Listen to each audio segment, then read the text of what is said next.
And welcome to the WREVA Electrifying News number 18 for the end of May 2022. With me as regular on our show, we have Mr. Ian Graham joining us from downtown Kitchener. How are you today, sir? Doing well. Just what a warm day. Yep. Definitely was cooking. But we're not complaining yet, are we? No, it's not snow. Don't have to shovel sunshine. This is just the beginning of the official start to summer. So, we'll have plenty of time to complain later. Yes, exactly. Also joining us, Mr. Eric Stevens from the Listowel area. How are you today, sir? I'm doing great, Mark. Beautiful day, beautiful weekend. Fantastic. Well, we've got a bunch of news to go over for this month. And Ian, we'll get you to start off the presentation for WREVA Electrifying News. Go ahead. So the viewers are, of course, knowing that we are in the home stretch of the election. And we're going to bring up some articles about, how do you think that the parties are going to fare when it comes to the electric vehicle aspect of things in terms of incentives and, giving people some opportunities to get into an electric vehicle. So the four major parties, they each have their own little take of how they want to do things. So, Mark, I think you've could have compiled a bit of a list on this. I have. So let's go over it. We'll start with the party that's currently running things here in Ontario, and that's the PCs. Their platform for EV is basically, they're not going to change much. We know that they scrapped the EV incentive when they came into power. That doesn't seem to be changing at all. What the Progressive Conservatives have banked on is the ability to bring electric vehicle manufacturing to the province. So they're offering incentives not to the people that are purchasing the vehicles, but to people that are manufacturing the vehicles in the province. So they, of course, had announced about the Oakville assembly plant that Ford was going to be adding some electrification to that. They, of course, had talked with GM about upgrading plants in Oshawa, and of course the one recently in Ingersoll for brake drop vehicles. So that's what they're going to continue on.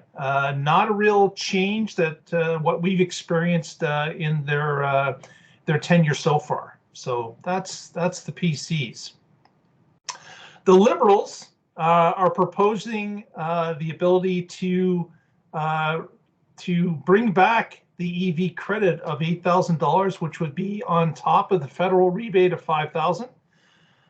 They're also looking at a rebate of up to $1,500 for charging station purchases, and they would, of course, be capping those purchases on vehicles that were up to $65,000, is what they've indicated.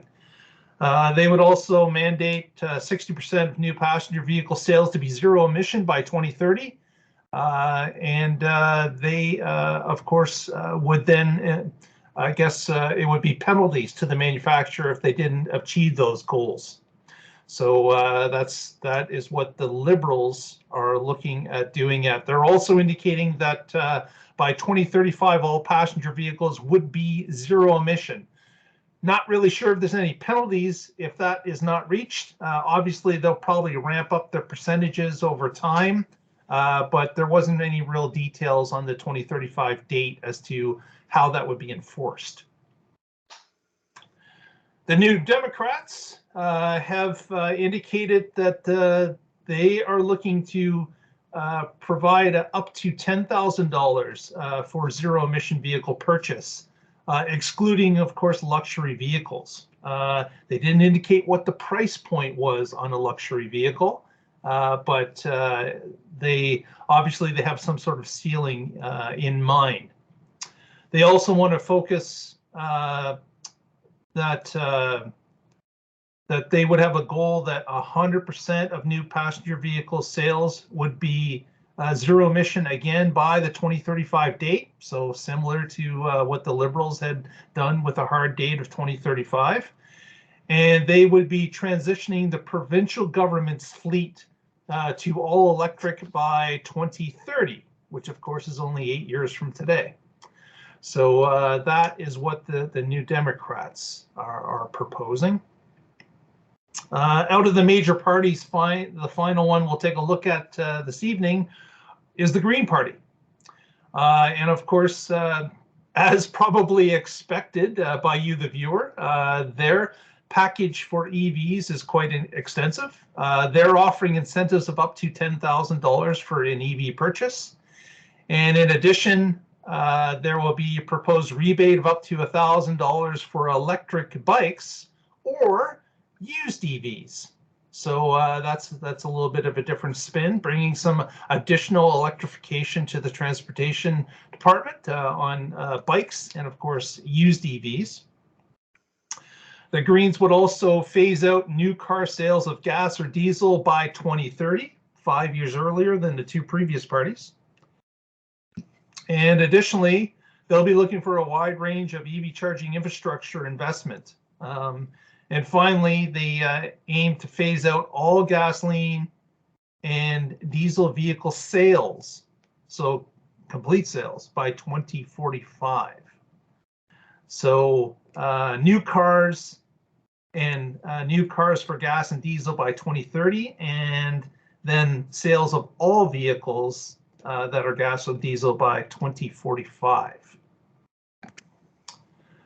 So that's the platforms of the four major parties. And of course, whatever you decide to do, please get out and vote. That is something we should all do. Do your homework. Of course, this is not the only thing you should consider, but of course, us being an electric vehicle podcast, we certainly wanted to let you know what the four parties had for EVs and what their promises were. So definitely do your homework. Voting is this week, so get out and make your vote count. It was kind of sad actually to hear recently in the news that this election, though, a lot of people are saying they don't really know who to vote for or if they even really care, which is kind of sad because I think it's like you say, Mark, it's important to get out and vote. And, there's a lot of different issues that we have to look at. And I get what people are saying too with who do you vote for? Because in some respects, it does feel a little difficult with all the parties, we're so used to like the promises and everything.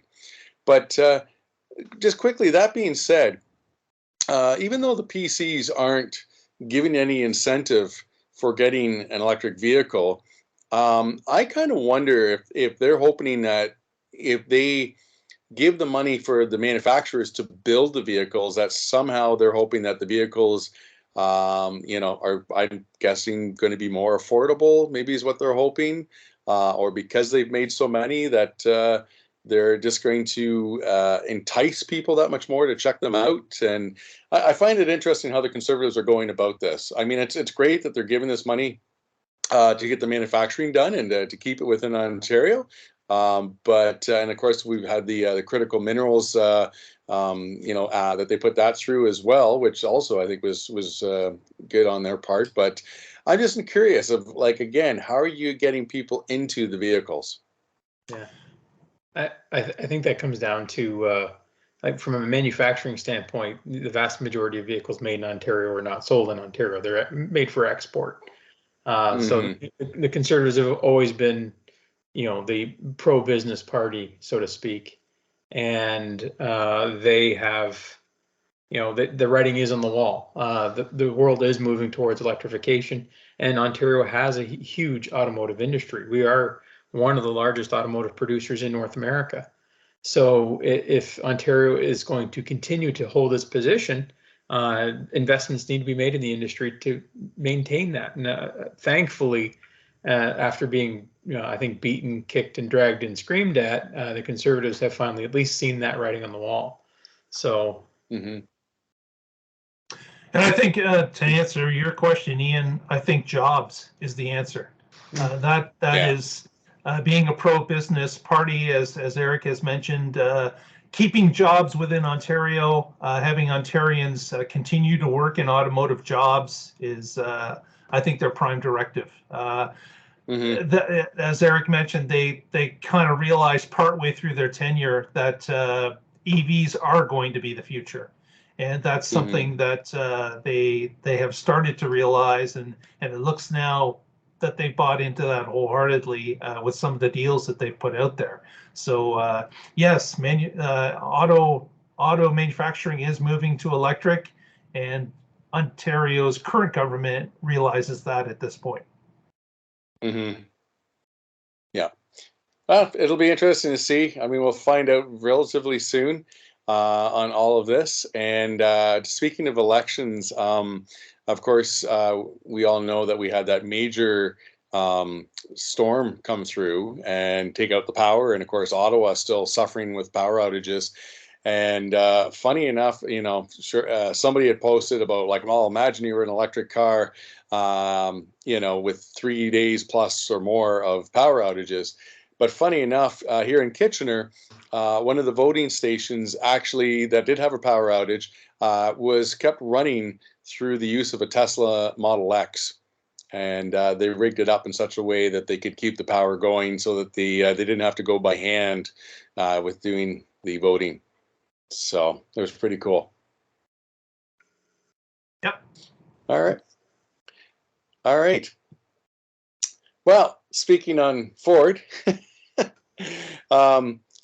this is one that I think when Ford got in and basically canceled, at the time was 754 renewable energy contracts. And it really upset a lot of people like myself as well, because we all know what those renewable energy contracts meant. You know, you're talking about jobs, number one, but also how much more in terms of contributing clean power to the grid and keeping things kind of going. And to suddenly have that gone, and now, of course, it's starting to come back. And I think here we go, haunting Doug Ford and the Conservatives yet again, and losing the LG Chem plant. This is a big one. So, yeah. Eric, yeah. Yeah, so I was gonna just make one thing clear, is that this was a separate plant as well too from the one that was already previously announced. That's a joint venture between Stellantis and LG Energy Storage, or Energy Solutions. But this was supposed to be another facility where LG Energy Solutions was looking at adding a second facility to the Windsor area. But when they went to investigate the site for feasibility, they needed 15 megawatts of electricity capacity. And basically, Windsor didn't have it. They were told that they didn't have the capacity. And this article alludes to the fact that, well, you know, as you mentioned there was 188 megawatts of capacity that was supposed to come online as a result of the green energy project. And some of those green energy projects were going to come online in southwestern Ontario in the Windsor, Chatham-Kent area, which would have helped facilitate capacity in the region. And that likely would have led to the capacity being available for such a facility. So it looks like there's, you know, the canceling of the green energy projects might now actually be costing potential business and jobs for people in the Windsor, Chatham-Kent area. So, yeah. So there's always a yin and yang, isn't there? Like, it's this is something that that kind of came back and bit them. Whether or not it would have been actually built there or not, we won't know. But certainly not having the capacity was certainly one of the major contributing factors to it not being selected for that area. So there, you know, it's interesting that as governments change and policy changes, sometimes we as the people want it to change, and other times it would have been better maybe to leave it alone. I'd be interesting. I mean, I don't know that we're going to see a different party come in with this election. I'm not want to predict anything, but let's say the NDP did get in. You know, is there a chance that those renewable energy contracts, like in the projects, do you think that those would be sort of put back into place or reevaluated and reassessed to put it back into working again? I think a number of years have passed already since this has happened. So I think obviously if a new party gets put into place, the moratorium on new green energy projects would be lifted. And so any new projects that are there are likely to get a second look again. But I mean, dynamics have changed in the last 3-4 years. So so you might see now projects that made sense 3 or 4 years ago might not today, and vice versa. There might be new projects that come up that make sense. So, the world has changed in those 3 or 4 years. So it's hard to say that tit for tat everything will come back, but definitely there would be some reevaluation. I think some reopening of some of those projects.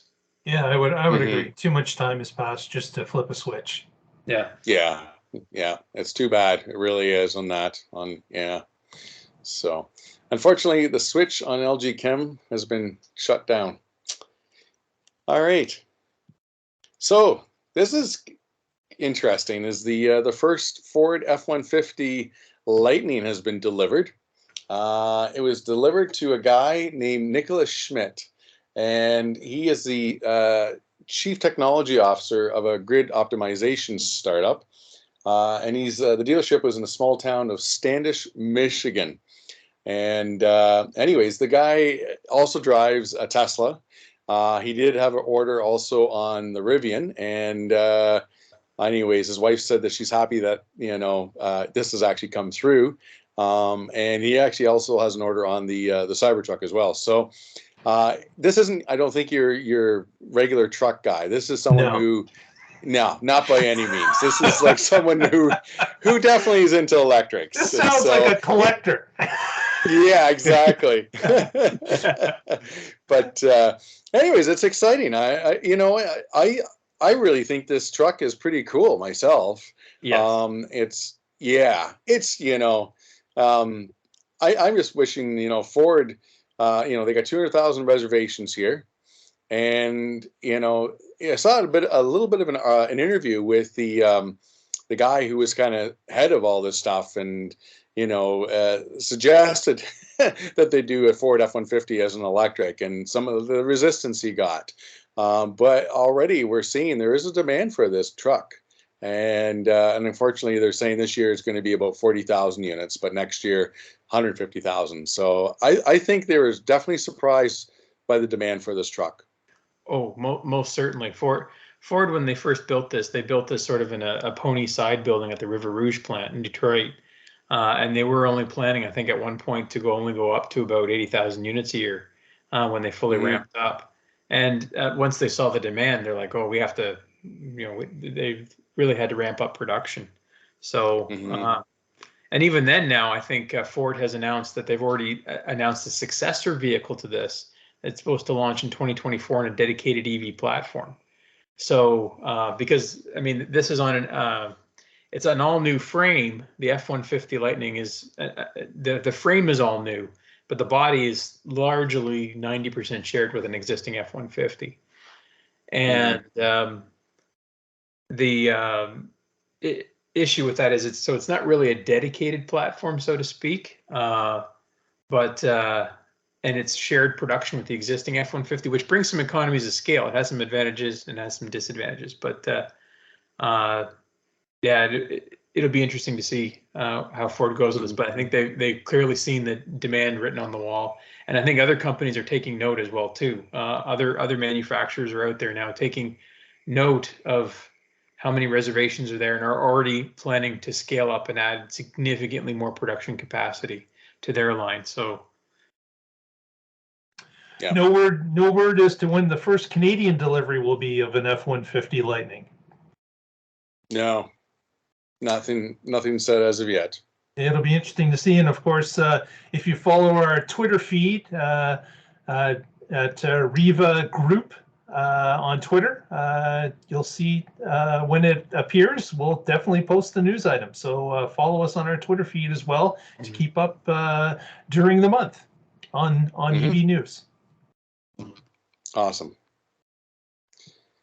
All right. So you can't afford a Ford F-150, but you can take the bus. And it was funny because as we were putting this podcast together, and Mark had sent out this article about the BC Transit. Oh my God, I can't speak tonight. BC Transit doing electric buses. And then funny enough, I'm not sure it was the same day or the next day after. And Eric, you emailed me, and I had just seen the article, and London Transit was talking about also electrifying their bus fleet. So this is awesome. Mm-hmm. Yeah, the original article was from British Columbia, and I found it interesting that they've got about 1,200 buses in their BC Transit fleet, and they're looking to replace all of them with electric vehicles as those vehicles come to their retirement age.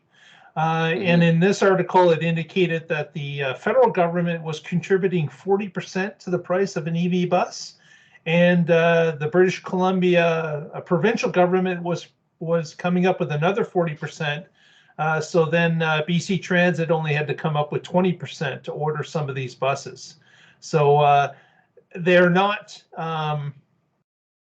replacing all of them at once. They're doing them in batches, and of course they're looking at a few different models as well. So they're like many other transit authorities are just kind of weighing out the options as to what buses are available, what their charge times are, what their distances are, how they're going to operate in the different seasons for that particular busing group.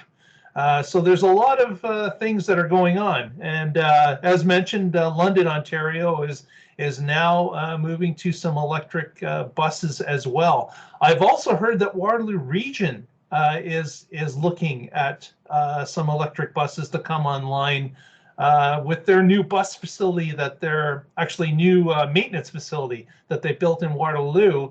They're going to have the capability of charging and servicing electrical buses. They've built that into their plans. So it's looking like all public transit authorities are going to be definitely looking at electric for replacement as those diesel buses start to reach their retirement ages. Mm-hmm. Yeah, and I think now that, we have a few municipalities too, like the city of Toronto, for example, that it now has a couple seasons under its belt with some electric buses. We now actually have some good data to see, hey, how much did it cost to make this? What are the maintenance like? What's it like to operate these things? And they're starting to get some good data into that now, and they're probably sharing that with other municipalities to say, hey, this it looks like it's working for them. And yeah, so it looks like London, for example, looks like they're going to purchase 10 buses to start in partnership sort of with Burlington Transit. And then they're going to pause for a year and just take a look and see how everything works out. And then they're planning to their regular replacement schedule. So on average, they replace 17 buses a year, and they're basically just going to start cycling out diesel buses and start replacing them with electric buses. Yeah. Yeah. No, this is it's great to see this stuff. I'm actually kind of happy to hear that about the Regional Waterloo is actually looking into some of this as well. The LRT is put into place and doing its thing, but I think it's great that we need to keep expanding out with the bus aspect of it and electrifying it as well. It's funny. It's just,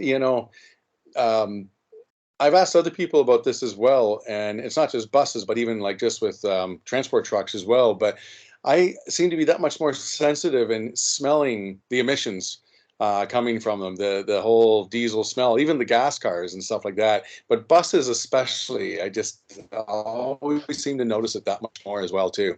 So it'll be nice to get rid of that. Mm-hmm. All right. Couche-Tard. So the Couche-Tard are, yeah. This is such an interesting company, and especially too with what they've done with in Norway.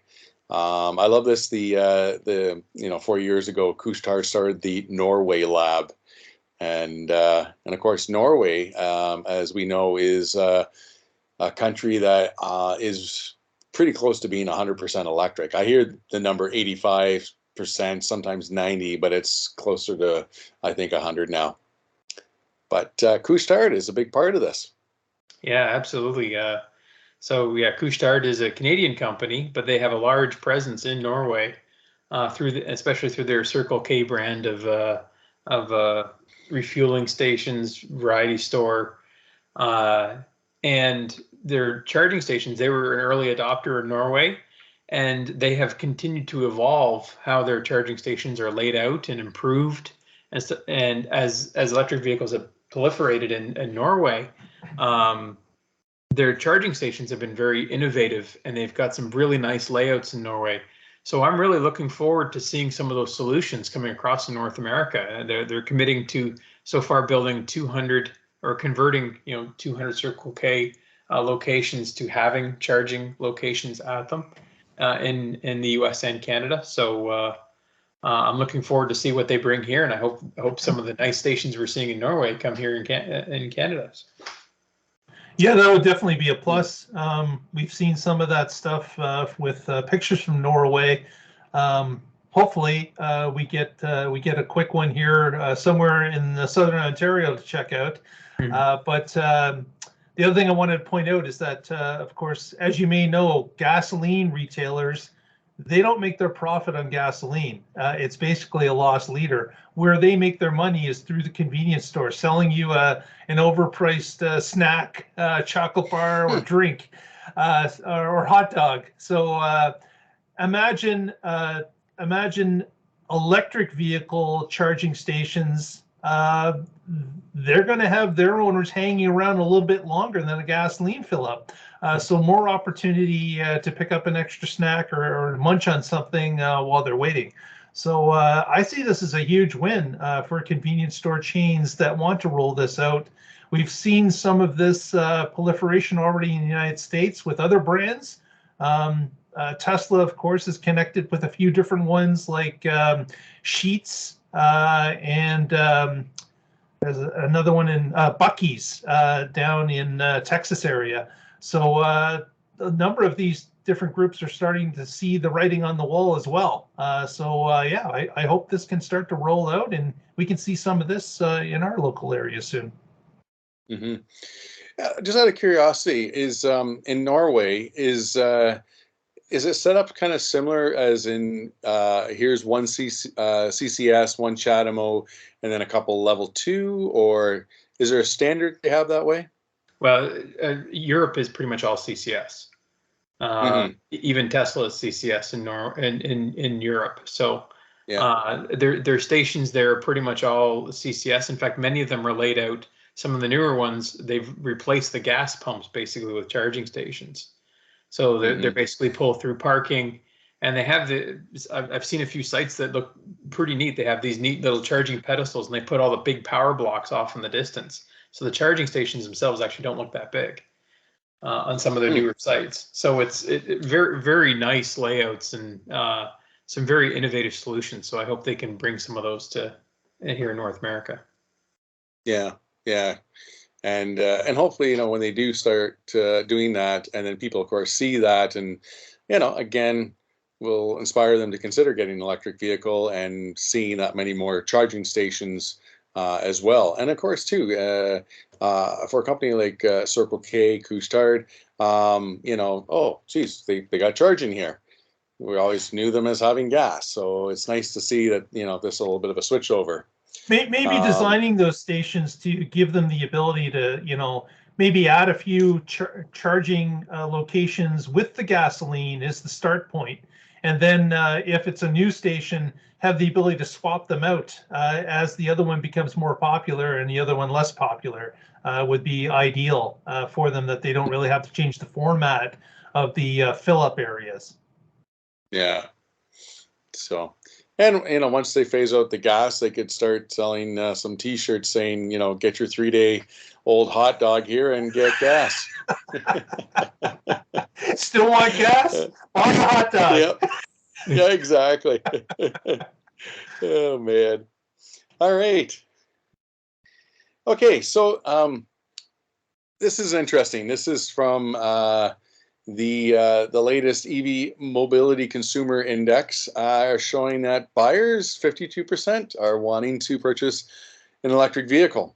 and this has exceeded the 50%. And it's interesting because it's 22 percentage points up from just over 2 years ago with 2020.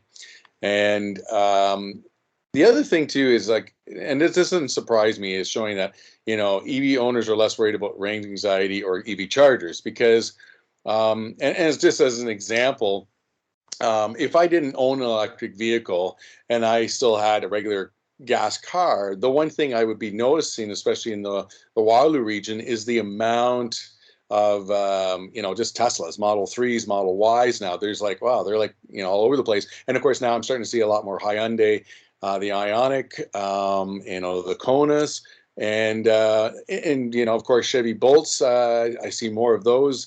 So I think if I wasn't an EV owner, I'd be like, oh, there's more people obviously getting this stuff. And then just a little bit of research saying like, oh, okay, there's 400 to 500 kilometers on here. And I think your anxiety about all this stuff would start to slowly dissipate because of the amount of people that we're seeing driving this. But in general, this is really great to see globally, that things are definitely changing in that respect.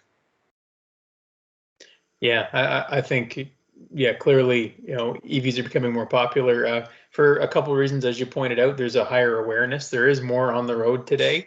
And of course, every single person that gets into an EV and loves it is going to be preaching to lots of other people to convince them to buy electric, which always helps. And then, of course, the price of gas right now is a very strong motivator. It's very strong in people's pocketbooks. So,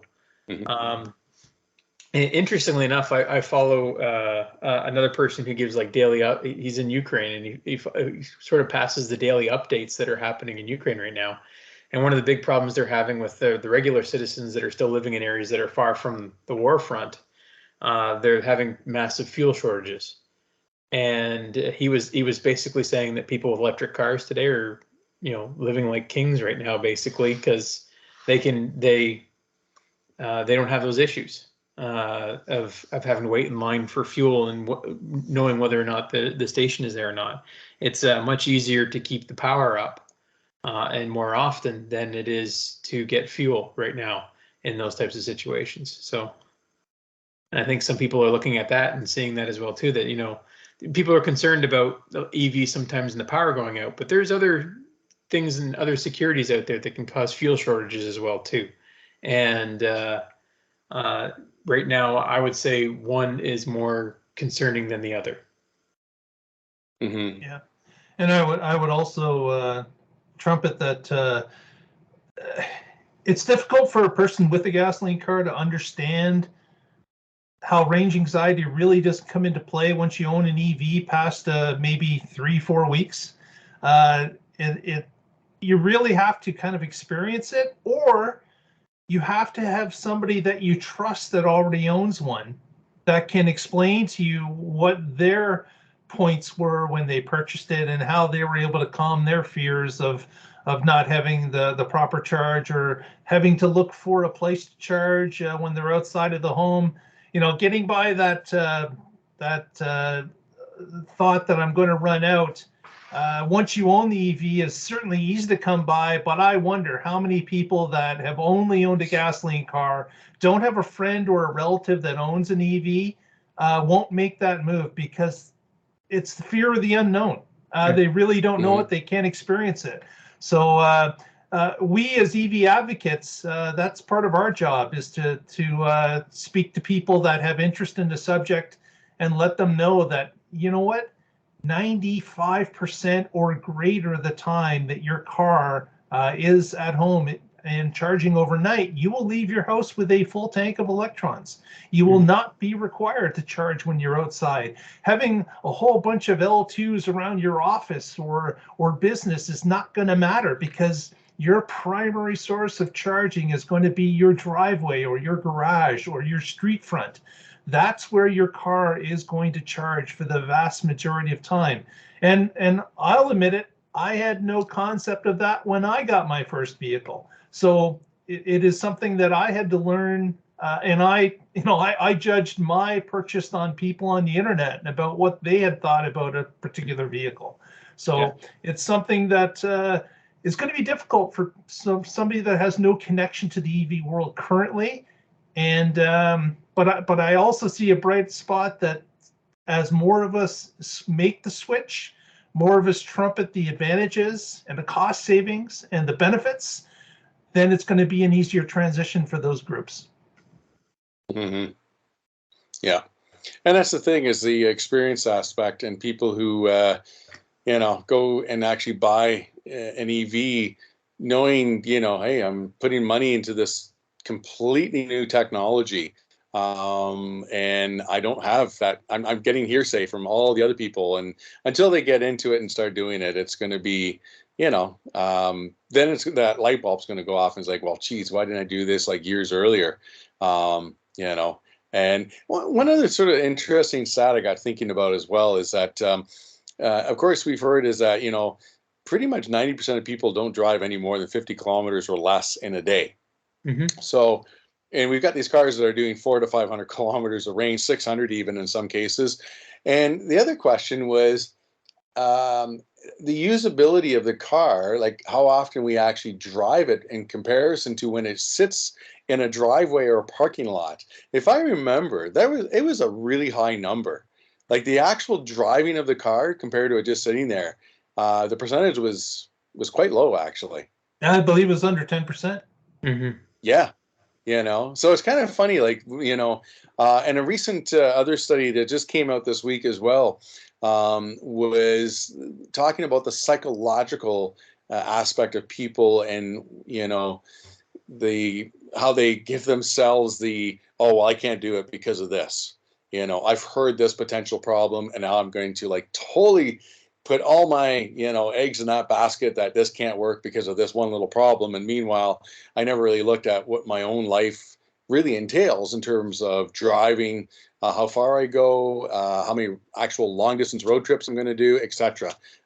So, we're a strange bunch. This article even made that point that there's the resistance that we tell ourselves in so many cases is ridiculous, and it's we shouldn't be listening to ourselves too much. So, anyways, good to see though on the 52% here. So, speaking of road trips. Yeah, the CBC took a look at this, and this is as it kind of fits into what Ian was just saying, is that some people believe that they do longer or more frequent road trips than they actually do. But what the CBC did is they kind of took a poll. They looked at how practical is it to travel by an electric vehicle, in this particular case, between Montreal and Toronto. So they looked at the fast charger situation. They looked at how many stops would be required for an average EV, and they went through the throes of what could happen, what typically happens, and what kind of time frame it's going to take you to add on to your trip, and what would be required, and should the Canadian public be concerned about it. And I have to say that it's a bit of some fear mongering that's in this article somewhat. And of course, take a look at the photo. We've got some lower, these are, first or possibly second gen vehicles that have lower amounts of electric range on them. For example, the Volt, of course, has got about 8,500 kilometers. It does have a gasoline backup generator, so you really don't have to stop at all if you don't want to. And then you've got the VW, which was one of their first throws at it. This is not an ID platform. It's previous to that, and I believe its range was about 200 kilometers, if I'm a little less than 180. Yeah, okay. So not ideal road tripping vehicles in the first place to start with in their photographs. So that's a little bit misleading just from the photo.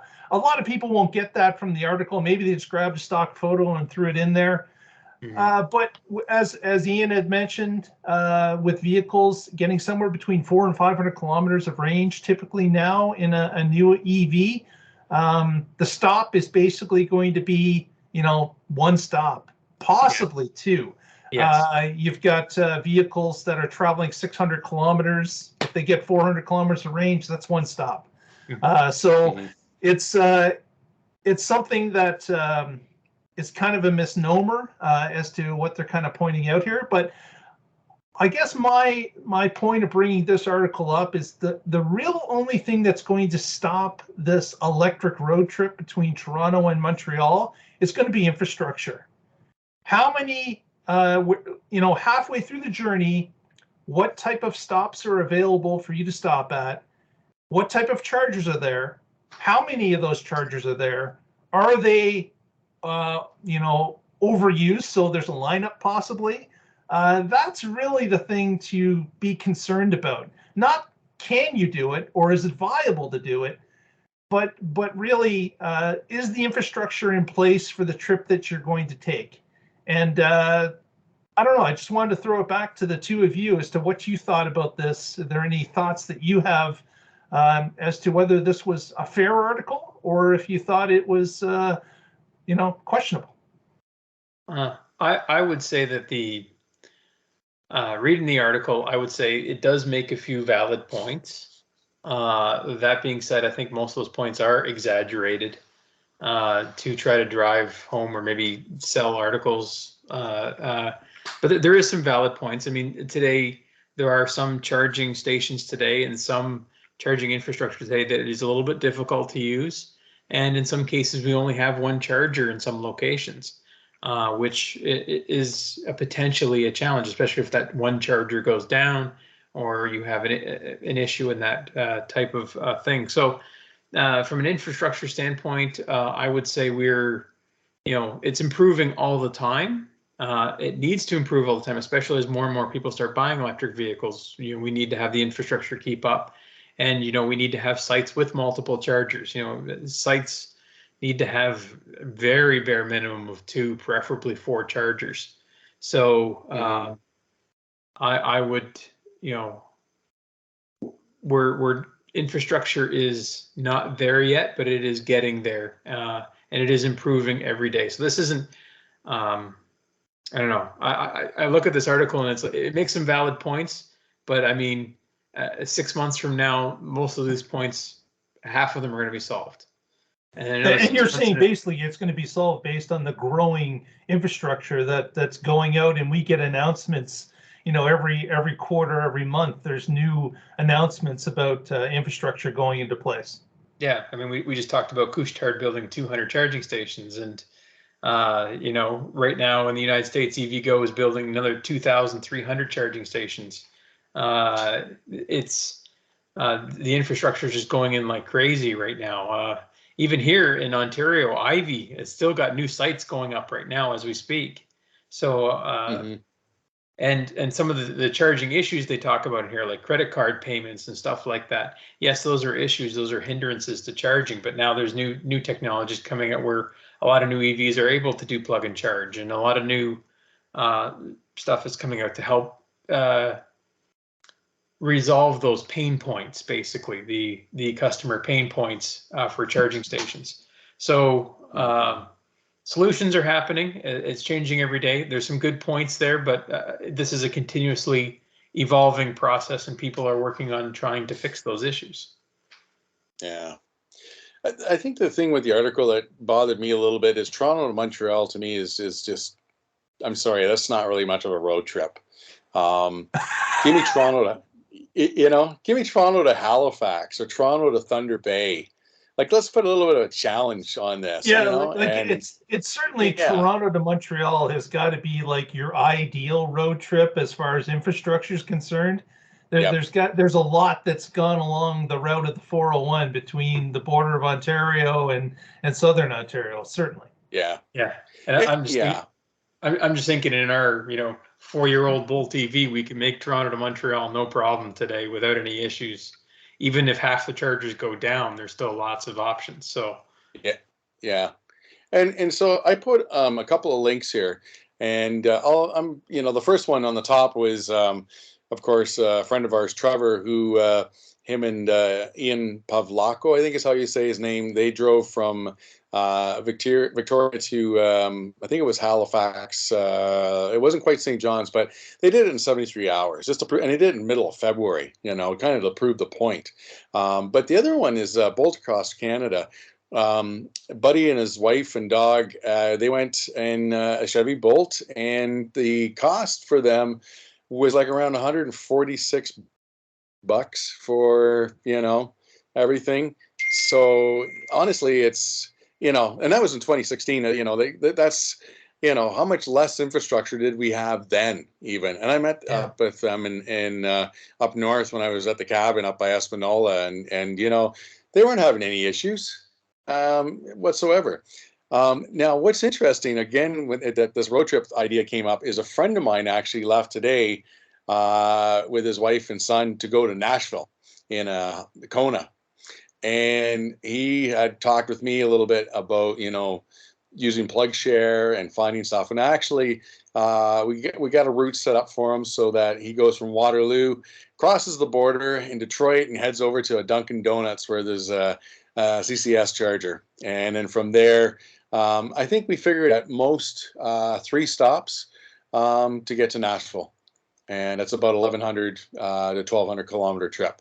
And so I'm crossing fingers now as we speak that maybe he's actually arrived in Nashville, but that would be, to me, would be more of like, let's do the, proof and pudding of a road trip. Would be something like that even, 6-7 hours. Yeah, whatever. That's a one-stop deal. Big whoop. Mm-hmm. It's going to my cabin up north. And now let's get a good, 10, 12 hour road trip in here where you got couple of stops in. So, all right. So this is back to in regards to what do we do with the batteries? And this is exciting to see in the city of Kingston. Yeah, so Li-Cycle already has a recycling center basically in Kingston, or at least they've been developing and setting it up to be able to recycle batteries. But now it looks like they're adding a center of excellence, and they're actually looking to do some, additional development work to keep improving their processes and stuff like that as well too. So they're setting up a center of excellence in Kingston, and which is a great site for Ontario because again, there's talk about making Ontario and Quebec and this region sort of a battery hub center with resources and the entire supply chain basically being here. So everything from resources to manufacturing to now to battery recycling as well too. So I think this is just another piece in the puzzle, and that helps move things along. Mm-hmm. And once again, I met some friends on Saturday evening, sat outside, and sure enough, somebody who I didn't know brought up like, oh, well, those batteries are not recyclable. And a big sigh comes out of me. It's like, yeah, they are recyclable. Here's a company, and they're right on the stock exchange. You can actually say to your friends, I bought lice because the stock exchange symbol is LICE. But no, I think, as we had mentioned also about, people hearing things like their neighbor bought an EV and now they're hearing from the neighbor about how the car is and charging, etc. The same thing I think is going to happen in that word of mouth being spread. Like here we got this company, people are going to pass by and they're going to see Li-Cycle like, oh, what's that about? And I'm sure word's going to spread fast. Oh, they're actually recycling all these batteries. Oh, well, let's check out the process. And oh, wow, it's 95%. And it's like, oh, okay, well, maybe I will consider buying an electric vehicle now because I always thought that the batteries went to a landfill. Mm-hmm. So again, part of that great, process of spreading the word. Yep, education, always key. And The other thing I'll mention is that not only will this group accept your battery to recycle it, but guess what? Every one of your spent batteries is worth money. So nobody's taking them to a landfill because they can recoup some money out of the cost of that battery. Whoever receives that car at its end of life has the ability to do that. That battery pack is worth money for them to one of these companies that are looking to recycle it. Mm-hmm. Well, and even lead acid batteries, you can still get a good buck for them as well.